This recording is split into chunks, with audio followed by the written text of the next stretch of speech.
પરમ કૃપાળુ ઈષ્ટદેવ સર્વાવતારી સર્વોપરી સ્વામિનારાયણ ભગવાન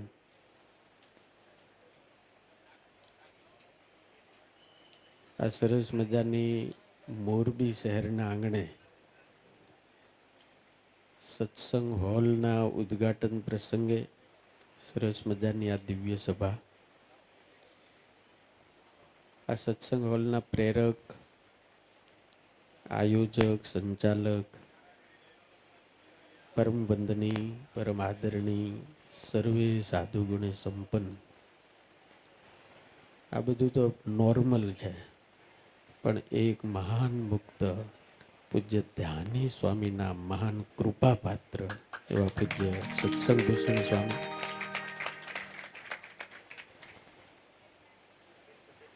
જેમને જોતાની સાથે આપણને હિયત કરવાનું મન થાય એવા પ્રેમ મૂર્તિ, જેને હું કહું છું, વાત્સલ્ય મૂર્તિ છે, સેવાની મૂર્તિ છે, બધાને પોતાના માને એવા ઉદાર દિલના પૂજ્ય પ્રેમ સ્વામી, એમના ચરણોમાં વંદન કરું છું. અમરેલીથી પધારેલા પૂજ્ય ભક્તિ સંભવ સ્વામી, આદિક સંતો તથા આપ સૌને મારા વંદન સહિત જય સ્વામિનારાયણ. પૂજ્ય ધ્યાની સ્વામી અમારા છેલ્લા સુવર્ણ મંદિર ઉદ્ઘાટન મહોત્સવમાં પધાર્યા હતા. પછી સ્વામી ધામમાં ગયા. અમે આમંત્રણ આપવા ગયેલા ત્યારે દેવ સ્વામી ચેરમેન હતા અને સ્વામી બીમાર હતા. પેલું એમનું કયું ત્યાં ગુરુકુળ છે ત્યાં હતા, કણુભા. એટલે મેં પ્રાર્થના કરી, ગુરુ પધારજો. તો કે મારાથી અવાશે નહીં, પણ તબિયત સારી નથી, ઊભો નથી થઈ શકતો.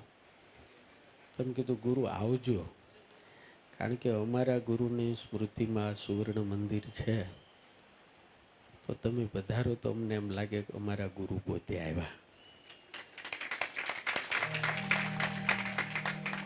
ઉદ્ઘાટનના દિવસે આવ્યા, મારા માથે હાથ મૂકીને એટલું બોલ્યા કે નહોતો આવતો, પણ ભગવાને મને મોકલો કે આ સાધુ તને કહી ગયા ને એટલે તું જા, આવું મને એમને કીધું. હા,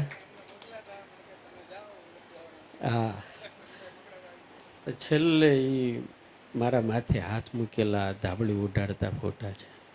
મેં લગભગ 2 દિવસ પહેલા કથામાં કીધું, પૂજ્ય ગુરુ હતા ત્યાં, જેના મા બાપે સત્કર્મ કર્યા છે, પુણ્ય કર્યા છે, કોકને ખવડાવ્યું છે, અને જેના ગુરુએ ભજન ને ધ્યાન ને તપ કર્યું છે, એના શિષ્યોમાં અને એના છોકરામાં જ ક્યાંક દિવ્ય અને પ્રતાપ છે, બાકી બધું જ આથમી ગયું છે. આ જે કાંઈ છે ને મહાપુરુષના માત્ર આશીર્વાદનું પરિણામ છે. આપણાથી કાંઈ થતું. હું તમને એમ કહું કે 100 ગ્રામ પિત્તળ હોય અથવા તો કિલો પિત્તળ હોય, એનો ભાવ કેટલો હોય? કાંઈ નહીં. આમાં કેટલાય હોની બેઠા હશે, એને ખબર પડે કે હોનાને પિત્તળને હોનામાં કેમ મિત્રતા કરાવી દેવી.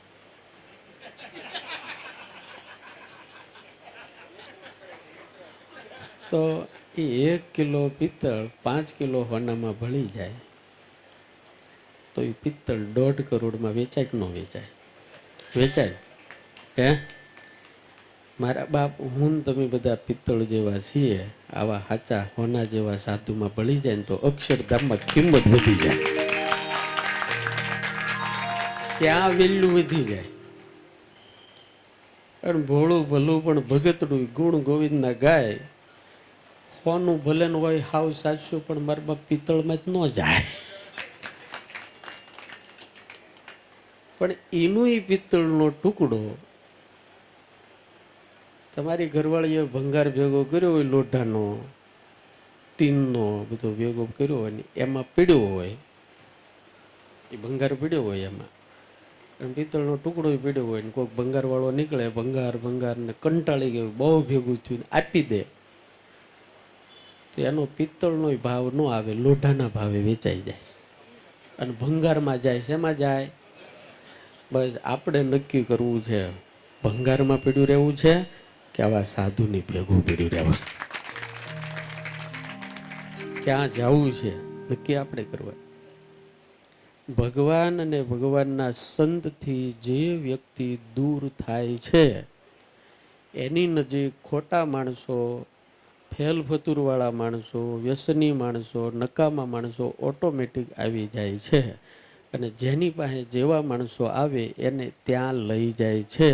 અને પછી પતન પતન પતન એટલે એટલી હદે પતન થાય કે દુનિયામાં ગોત્યો જડે નહીં, ઈશ્વરની પાસે તો ક્યાંથી મોઢું દેખાડે. એટલા માટે મારી વિનંતી છે, સત્સંગ હોલ સત્સંગ ભૂષણ સ્વામી બનાવ્યો, એનું નામ એ કેટલું ગુરુ સારું પડે, સત્સંગનું ભૂષણ. અને મેં આણંદમાં કીધું હતું, આણંદમાં હતા કોઈ ગુરુ જેમ ત્યાગ કરીને નીકળ્યા ને એમ આ મહાપુરુષ ત્યાગ કરીને નીકળ્યા.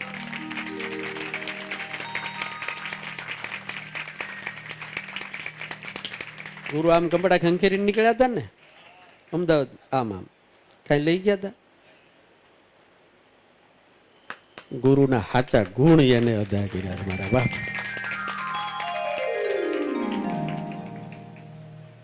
અને ગુરુનો સાચો આશીર્વાદ, ગુરુના સાચા આધ્યાત્મિક વારસદાર પૂજ્ય સત્સંગ ભૂષણ સ્વામી છે.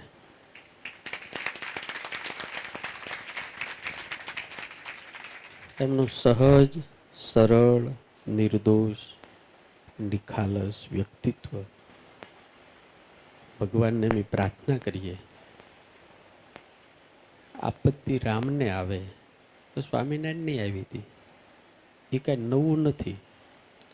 એ તો જેવો બેટ્સમેન હોય ને એવો સામે બોલર ભયંકર હોય. આ બેટ્સમેન માસ્ટર છે ને એટલે બોલિંગો આવવાની, એની ચિંતા નહીં કરવાની.